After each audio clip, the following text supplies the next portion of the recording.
രാഹുൽ ഇപ്പോൾ പഴയ രാഹുലല്ല. പാർലമെൻറ്റിലും പുറത്തും പലവട്ടം നമ്മളത് കണ്ടതാണ്. വിദേശ പര്യടനത്തിലാണ് രാഹുൽ ഇപ്പോൾ.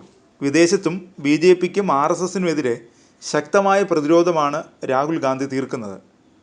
ഇന്ത്യയിൽ ബി ജെ പി സർക്കാർ തുടർച്ചയായി ഭരണഘടനയെ ലംഘിക്കുന്നു.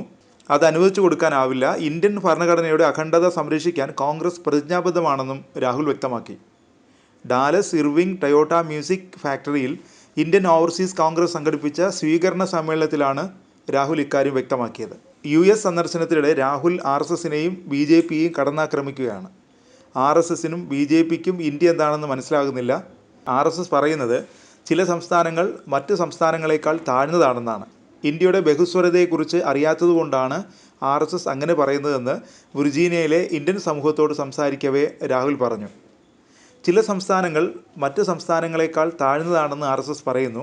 ചില ഭാഷകൾ മറ്റ് ഭാഷകളെക്കാൾ താഴ്ന്നതാണെന്നും ചില മതങ്ങൾ മറ്റു മതങ്ങളെക്കാൾ താഴ്ന്നതാണെന്നും ചില സമുദായങ്ങൾ മറ്റു സമുദായങ്ങളെക്കാൾ താഴ്ന്നതാണെന്നും അവർ പറയുന്നു. നിങ്ങൾ പഞ്ചാബിൽ നിന്നോ ഹരിയാനയിൽ നിന്നോ രാജസ്ഥാനിൽ നിന്നോ മധ്യപ്രദേശിൽ നിന്നോ ആകട്ടെ, നിങ്ങൾക്കെല്ലാവർക്കും ചരിത്രവും പാരമ്പര്യവും ഭാഷയുമുണ്ട്. ഓരോ മനുഷ്യരും മറ്റൊരാളെപ്പോലെ പ്രാധാന്യമുള്ളവരാണ്. തമിഴ്, മണിപ്പൂരി, മറാഠി, ബംഗാളി എന്നിവ താഴ്ന്ന ഭാഷകളാണെന്നാണ് ആർ എസ് എസിൻ്റെ പ്രത്യയശാസ്ത്രം.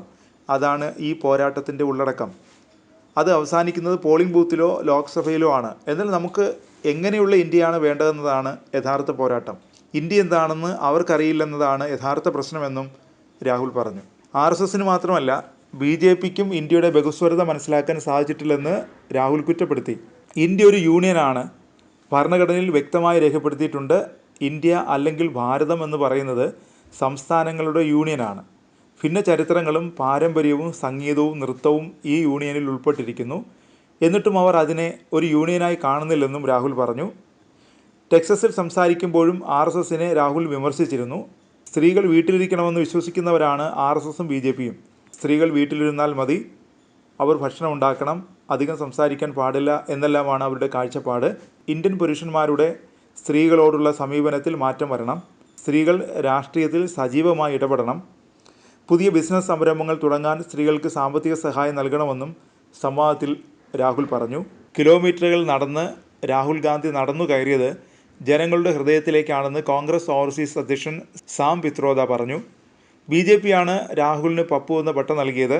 എന്നാൽ ഇന്ന് അതേ ബി ജെ പി രാഹുലിനെ പപ്പു എന്ന് അഭിസംബോധന ചെയ്യാൻ മടിക്കുകയാണെന്നും സാം പിത്രോദ പറഞ്ഞു.